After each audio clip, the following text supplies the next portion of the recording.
5 আগস্টের আগে আমাদের বাংলাদেশ জাতীয়তাবাদী দলের চট্টগ্রাম মহানগরের অঙ্গ সহযোগী সংগঠনের উদ্যোগে যে সকল প্রোগ্রামগুলি হতো, হাইস্টে গেলে আমরা একটা ওয়ার্ড থেকে থানার থেকে 30-40 জনের উপরে দেখি নাই। এখন কিন্তু 5 আগস্টের পরে 30-40 জন তো দূরের কথা, মানে রিডাবল, অর্থাৎ 2000, 3000, 4000 মানুষ যাচ্ছে। কোত্থেকে যায় তারা? তারা কারা?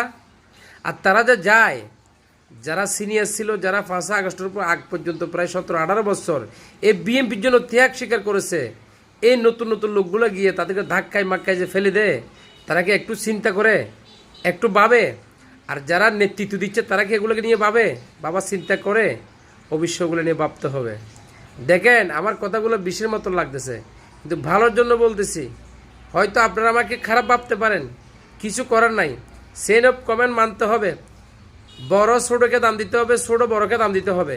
একটা কথা মাথায় রাখবেন, যারা আপনার 1 দিন 2 দিন 5 দিন আগে একটা পদ ক্যারি করে আসছে, পরে আপনি সেই পদে আসছেন, ওই আপনার আগে যিনি ছিল তাকে অবশ্যই আপনার সম্মান করতে হবে, অবশ্যই আপনার সম্মান করতে হবে।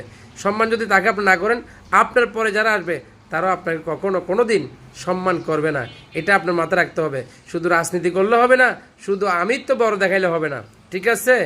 এখন তো দেখতেছি আমরা যে 5 আগস্টের আগে এমন এমন সময় গিয়েছে রাজনীতি করার জন্য, যখন আমরা বিভিন্ন প্রোগ্রামে, বিভিন্ন মিছিল মিটিংয়ে যাচ্ছি, একজন লোককে খুঁজে পাই নাই।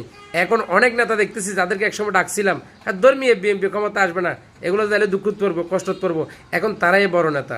হায় হায় হায়, লজ্জা লাগে, শরম লাগে, আমার কাছে খুবই খারাপ লাগে, আমার কাছে খুব দুঃখ লাগে। দুঃখ থেকে কথাগুলো বলতেছি। যারাই বলেছিল যে ভাই এই বিএনপি ক্ষমতা কোনোদিন আসবে না, দূর, এগুলোতে যাইও না, এগুলো থেকে সরে যাও, ভবিষ্যৎ অন্ধকার।